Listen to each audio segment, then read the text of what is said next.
Hey, inclusive leaders, welcome back to Lead at Any Level Live. I am your host, Amy C. Wanninger, the Inclusion Catalyst. I am so glad to be with you. Today is Monday, July 10th, 2023. I should never, ever, ever say the dates on these things because then I can't reuse them, but at least you know I'm really here.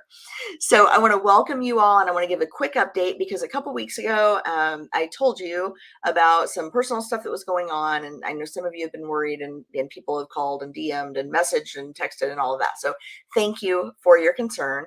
I am pleased to report that number one, I am back home, no longer on my fiasco vacation. Number two, my husband is also home, no longer in the hospital. My kids were all home, but now they're starting to scatter again because of trips to grandparents and stuff like that. But it looks like we are all on the mend. So, or at least my husband's on the mend and we're all where we're supposed to be now, which is fantastic news. I want to thank everyone for your support, for your prayers, for your kind words, for your offers of help. Y'all are amazing, and I really do appreciate it. I wanted to talk to you a little bit today about networking, but before we get there, I want to remind you that you're running out of time. If you are looking to register for the uh, Surviving the Labor Crisis book launch event, virtual event, you can go right, oh, this side. It's on this side this time, guys. Right here. I don't have an arm. In the upper corner, there's a QR code, and you can use that QR code to register for the Surviving the Labor Crisis virtual book launch event. It's happening this week on Wednesday, July 12th at 11:30 a.m. Eastern.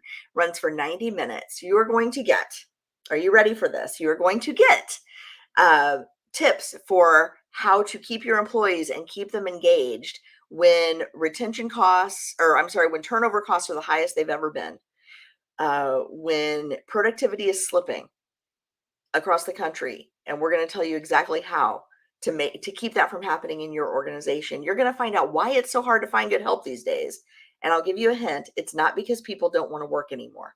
But I'm going to go inside the numbers. I'm going to show you exactly where all the workers went, so we can dispel some myths about the current labor shortage. And you will also get, we're going to have a lot of fun. There's going to be prizes and giveaways. You'll get a digital copy of my new book, Surviving the Labor Crisis, uh, as my gift for just registering and attending. But if you want the other prizes, you have to be in person. You have to be live on the call to get the other prizes. And I'm going to tease just a little bit. I'll tell you, if you like coffee, you're going to want to be part of this event because I've got a really cute little prize package I'm putting together for coffee drinkers, but also some other stuff that you will not want to miss. You will also receive 1.5 professional development credits from SHRM if you are a SHRM CP or SHRM SCP certified professional. So as you are going for recertification, you'll receive a code for 1.5 credits toward your recertification. I'm pretty sure there's some other stuff that we're going to do and that we have in there, but I don't have the list in front of me. But trust me, we're going to have a lot of fun. I'm working on my playlist for it. We're going to have a good time. So I want to invite you to that. Be sure and scan the QR code. I will put a link.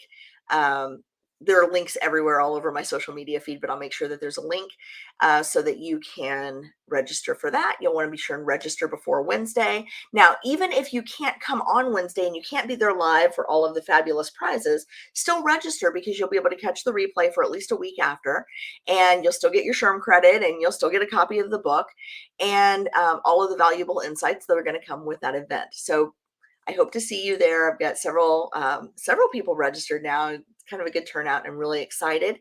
And if you've already registered, I'm looking forward to seeing you there. Thank you for joining me. I'm really excited about the launch of this new book.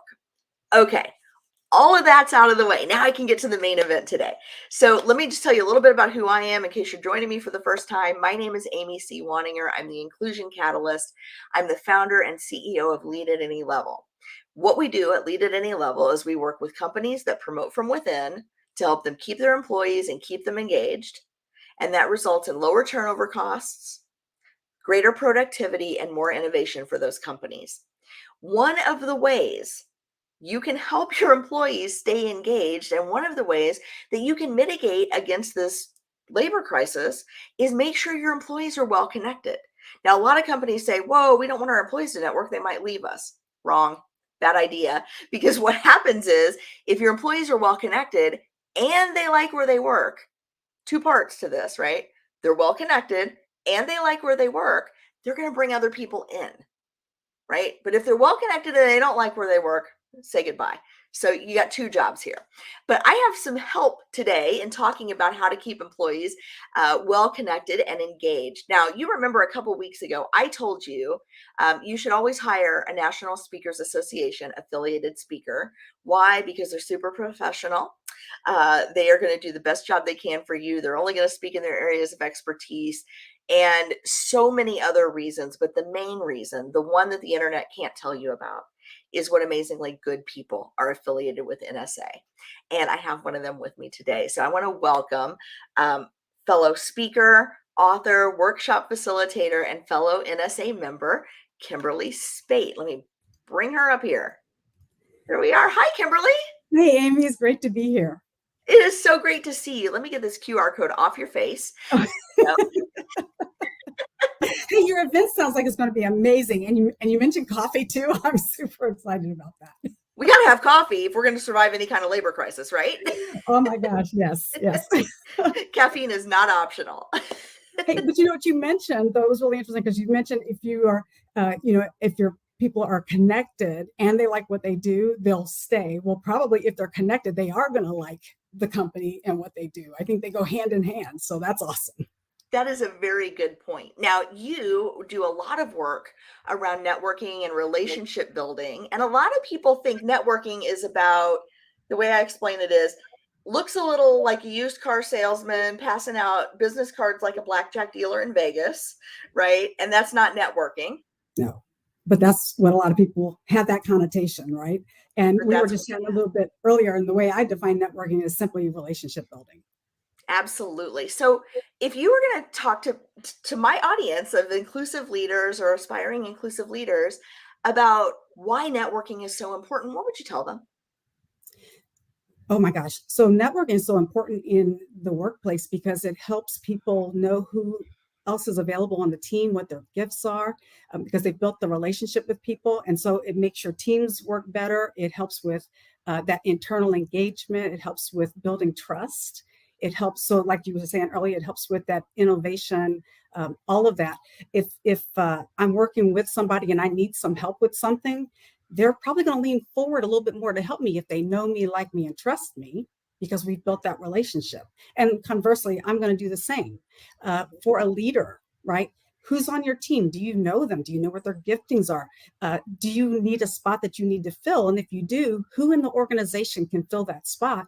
And if you don't have somebody in the organization, you need to know that so that you know I need to go look outside the organization. But if I know who's in my organization, then I can promote within.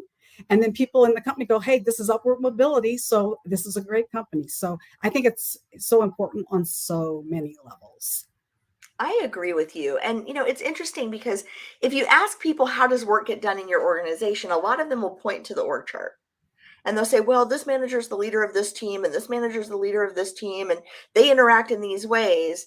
But if you actually go look at how work gets done in organizations, it's all done through informal networks. Absolutely. You're able to help other people. If you know that somebody's struggling with something and you have that expertise, or you can direct them, you can say, hey, why don't you go check with such and such? They could probably help you out with that. And those are those watercolor conversations, those after hour conversations, those coffee after work conversations. You get to know each other, and that just makes work go so much smoother and more enjoyable because you like the people that you're working with, because you know a little bit more about them. And you also feel like you're making a difference, right? When you have that connectivity, you feel like you're making a difference. Yeah, and it gives you a reason to want to get the work done because it's not just the task, it's the impact of the task on the people that you care about, right? Absolutely. We all have our assigned jobs to do, but nobody really works in a vacuum. We're all a part of the team, right? And so, whether it's a little team, big team, whatever, the corporate is the big team, right? And so when you can all kind of see, hey, we're working towards a common goal, then people, like I said, lean forward and you see the value of what you're doing. So I think it makes work so much better. It is so important. So if somebody is reluctant to network, I get this question a lot, like, oh, what if I'm an introvert and I don't like networking? And I always tell people, If you're an introvert, that's your superpower in networking. Absolutely. Because everybody wants to talk and nobody wants to listen, and there you sit ready to receive. But if you have somebody who's a reluctant networker, what tools or ideas can you give them to help them sort of get beyond kind of that first hurdle of introducing themselves to someone or starting a conversation? Right. Well, I think you hit the nail on the head. And I think knowledge is power. So people who are introverts say, I can't do it. And I tell them, just like what you said, actually, you can be much better at networking because it really is about listening. Right. So I'm extrovert. So I want to talk, talk, talk. And I have to pull myself back to listen. So that's the first thing I tell people. I said, you're actually probably better equipped to network, which is building relationships, because you're more apt to listen. I also tell people, ask some open-ended questions, and not just any open-ended questions, but maybe one that's a positive open-ended question. Like you might say somebody came back from a vacation, or maybe you're at some event, and you could just say, what was your favorite vacation? So it's an open-ended question. They can share whatever vacation they want to talk about, and they're talking about something that they really enjoyed. So they're starting to feel good about that, what that topic is, their vacation or favorite Christmas gift or whatever, right? So they're starting to feel really good about that. And so that actually releases the feel-good hormones in the other person, serotonin and dopamine. So you're actually helping that person feel better. And then they also are starting to associate that with you as well. And because it's like a favorite vacation, they'll go on and on and on about it. And all you have to do is listen. And Mm. then periodically, I mean, you still need to be engaged, right? So you're listening and then making statements based on what they said that told the other person, I heard you. So it's not as hard as what people tend to make it out to be. Yes. And I was at a conference one time. I knew no one there, not a single soul.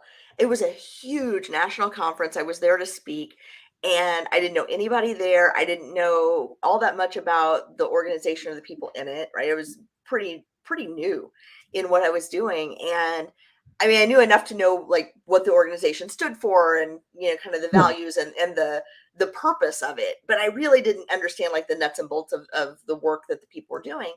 And I made it a point to just, I'm going to listen. I'm going to see how long I can go in a conversation before I offer anything about myself, because it was just so uncomfortable for me to try to like show up and be, kind of hang with these folks, right? I felt Mm. a little outclassed. And it was funny because I had a couple of people that every time they saw me, they would introduce me to whoever they were with, Oh, because, awesome. oh my gosh, you have to meet Amy. She's so great to talk to. They didn't know anything about me but my first name. Because you're a good listener. Yeah. That's the way it works. All of a sudden you become very interesting because you were interested in them. Yes, that is so true. And I see we have some folks joining us live. I'm going to tell you the StreamYard numbers. I sometimes I see zero, but there's like 15 people or 100 people watching. So if you're watching live, put live in the chat in the comments and let us know where you're watching from. But also, um, do you love networking or are you a reluctant networker? I would love to know. Let me know in the comments or in the chat wherever you're watching this. So, I've been a reluctant networker in my life, but then when I realized that this is just about building relationships, it's about finding out what's important to people and helping them get it. Right. Uh, Networking became such an easy thing. Right. Because I think a lot of times when people think about networking, they think about a transactional thing, right? Yes. They're thinking about, I'm going to go and I want to get this, or they go with an agenda. And I think it's, if you go with the attitude, I'm just going to meet some people and I'm just going to, have great conversations. And I think a lot of times people put a lot of pressure on themselves going, I've got to meet 15 or 20 people. And I go, no, don't do that. Go with the idea of, I'm going to have great conversation with 3 or 4 people, Mhm. get to know them a little bit, hear their story, and then it's going to be so much easier to connect with them afterwards. And you've already started to build the relationship. So then after, when you connect with them later, you continue the relationship, and you just would be amazed at what might come out of those 3 or 4 connections because you've had the time to really get to know somebody. That is so true. And I'm gonna let you all in on a little insider uh, background. Kimberly and I have never met in person, but we're going to be at the same conference this weekend. And so I'm actually doing exactly what Kimberly said. Let's build some relationships ahead. So when we see each other, it'll Right. be like we're old friends when we're meeting for the first time. Absolutely. And it just takes all the stress off, right? If you and in fact, when you go to networking events, what I always think is, what can I give? So instead of thinking, what can I get? I think, what can I give? And so that way I'm just listening to see, can I be of help to somebody who's, maybe somebody has something in common that I've done or places we've been, just trying to draw the commonalities. And it really does just take all the stress off of, I got to go meet these people. I need to get whatever it is. No, that's that's why it's stressful, right? If you just go and say, so I mean, Amy, you and I've chatted just a little bit before, and I mean, I think I'm really excited about meeting you in person because we've had a chance to just chat and get to know one another. And it was really interesting because it turns out we have a lot in common with networking, that's a passion that both of us have, that we found out about just listening to each other. Exactly. Exactly. So one of the questions that I love to ask people is, what are you working on right now that excites you? Oh my What gosh. problems are you trying to solve? Or what do you hope to accomplish? Or what do you want to put out in the world? And those kinds of questions can kind of get people, and you kind of know like where they're headed, because the question in my mind is always, who can I connect this person to? Because once I know what they want to accomplish, I might know somebody that can help them get it. Right, exactly. And that just comes naturally as you're listening and learning and meeting more people. You start to have people in your network that you can then go, oh, this person would be great. Another question that I love to ask too, Amy, is, are you working on anything interesting at work? Instead of what do you do? It's like, what are Yeah. you working on that's interesting? Because then they start to think about, that gets their juices flowing, and you learn a lot about what it is that they do. Right. Hmm. And then you can start thinking, okay, maybe I know somebody that might know something about that. So then that starts that process of connecting people again, too. Absolutely. So, Kimberly, let me ask you, Sure. what are you working on that's interesting right now? Oh my goodness. I am working on right now, I'm getting ready to speak for the SHRM conference in August. So I'm pretty excited about putting some of that material together. So I'm working on that, and I'm working actually with two young interns. So I'm excited about this as well with marketing, because I get a chance to shepherd them in terms of things that I need, but they're learning from me and I'm learning from them because they're younger. And so they have all these, new ideas. And so it's a great collaboration. So I'm excited about, as two young ladies, I'm really excited about what I've learned from them and what they're learning from me, and just the collaboration. I love the way you phrase that, because I think a lot of managers, and I'm going to go ahead and just say our age, uh, uh, think that they have to always be in a mentor role Mm, with younger employees. But really, everybody you meet, you're in a co-mentoring relationship with if you're doing it right. yeah. We can learn so much from the people around us. And in fact, I think leaders are really smart if they feel like they don't have to be the biggest brain in the room, right? It's like, Yes. surround yourself with other people, learn from them. And sure, you have a lot to give. And as a leader, you're going to lead the way, you're going to have a vision, right? But there's so much we can learn if we listen, if we're open to listening to new ideas. Absolutely. Oh, Kimberly, thank you so much. This has been so much fun. And I know my viewers appreciate it when I bring somebody else and it's not just me here talking to myself or by myself. So thank you for being here. And I cannot wait to meet you this weekend. Oh, thank you. My pleasure. I'm I've excited got too. a big hug waiting for you if you are so inclined. I am inclined. I'm a hugger. So thank you. Perfect. All right. Well, thank you so much, and to all of you watching and listening, I want to appreciate. I want to just let you know I appreciate you being with us and learning some insights for inclusive leadership. I want to remind you that we go live every Monday at noon Eastern for Lead at Any Level Live right here on Facebook, LinkedIn, or YouTube. So be sure to like and subscribe wherever you're viewing this. Also, leave us some comments. Let us know what you thought. And don't forget to join me on Thursday at noon Eastern for Including You. Including You is the show where I interview chief diversity officers and other executives about what's going right with their inclusion efforts. And this week, I have a very special guest. She's not embedded in a company like so many of our guests are. She's actually a solo practitioner, and she's an associate consultant for Lead at Any Level. It's Dr. Mary M.J. McConnor. She is fabulous. You are going to love her and you're going to love hearing from her. She's amazing. And so I'm excited to introduce you to her on Thursday at noon Eastern, right here on LinkedIn, Facebook, or YouTube. So be sure to subscribe to Including You as well. Now, if you don't like video podcast. You're probably not watching me right now anyway, but if you miss us on Thursday and you don't want to catch the replay, or maybe you're driving somewhere this weekend like I am, you can download or subscribe to the Living Corporate audio podcast. And that's available wherever you get your podcasts. Just look for Living Corporate, and Including You is the Friday show in that series. So you got plenty of opportunity to get sick of me, and I hope to see you in all of those places. And Kimberli, I can't wait to meet you in person and get my hug. I'm looking forward to it, Amy. Thank you. All right. Thank you. Bye, everyone.